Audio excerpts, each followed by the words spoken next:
اور اے پیغمبر، ہم نے تم سے پہلے جتنے پیغمبر بھیجے وہ سب ایسے تھے کہ کھانا بھی کھاتے تھے اور بازاروں میں چلتے پھرتے بھی تھے، اور ہم نے تم لوگوں کو ایک دوسرے کے لیے آزمائش کا ذریعہ بنایا ہے۔ بتاؤ کیا تم صبر کرو گے؟ اور تمہارا پروردگار ہر بات دیکھ رہا ہے۔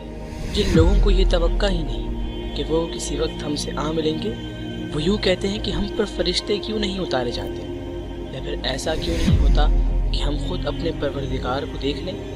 حقیقت یہ ہے کہ یہ اپنے دلوں میں اپنے آپ کو بہت بڑا سمجھے ہوئے ہیں، اور انہوں نے بڑی سرکشی اختیار کی ہوئی ہے۔